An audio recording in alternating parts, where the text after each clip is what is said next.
Rise and shine, the prophet said, and the sun did that. By the power of his indestructible life, his spotless and blameless life that was lived here in the earth before the eyes of God's people, his covenant people, who had received this testimony for generations. They had heard of this one, this promised one who was to come, and he came and fulfilled these things, becoming the apostle and high priest of our confession, the author and finisher of our faith. These things that God worked in him as he came into a world of darkness, a light shining in the darkness, bringing light to every man, glorifying God before the eyes of Israel, then even more in his resurrection, then even more in the report of his resurrection, then even more in the faith of his people in that resurrection, then even more in the fruit of their lives, then even more in the expectation of his return, then even more in their standing in his presence, then even more in their approval by the angels, then even more in their approval by God, then even more in the riches of his glory in ages to come. And it goes on more and more and more.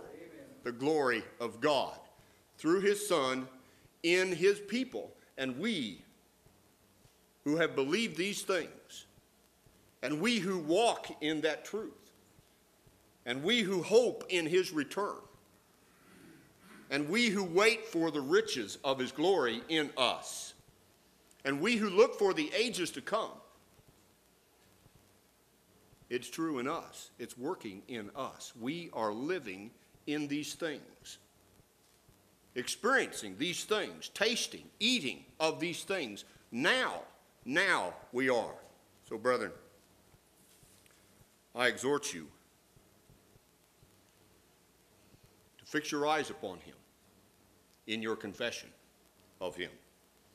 Your confession every day as you deny yourself and you fix your eyes on things that are above, things that are unseen. We look at things that are not seen and confess that the things that we see are passing away. This world in its form, passing away. As the Father sustained his Son, our brother reminded us of how the Father sustained the Son. I've been speaking just this past week from Psalm 22 and Psalm 69, Brother Leon, at work. All of that text, word by word by word. As the Father sustained him, he will sustain us, whether our time is short or long. He will sustain us. He will strengthen us. We will bear fruit, fruit that will remain as we abide in the vine. We will bear fruit. We are bearing fruit. We're seeing it in one another. We're partaking of it from one another's lives. Not only here, but on a regular basis when we meet together, when we see one another, and we hear of one another's fruit from the lives and the mouths of others who speak to us about one another. We've all had occasions. Someone mentioned, well, yeah, I know so-and-so. I know you meet with them, do you? They said they meet with you.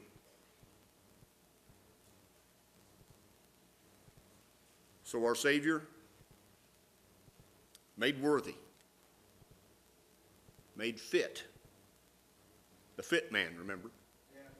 Made fit by his suffering, his piety, made him fit.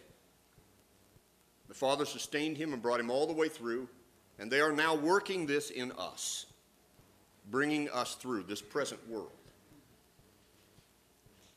So let's hold fast then, rather, this good confession.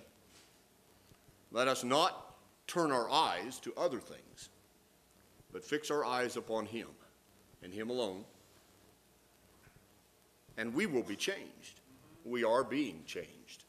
We can see it. We can sense it in ourselves. We are being changed from glory to glory as he works in us.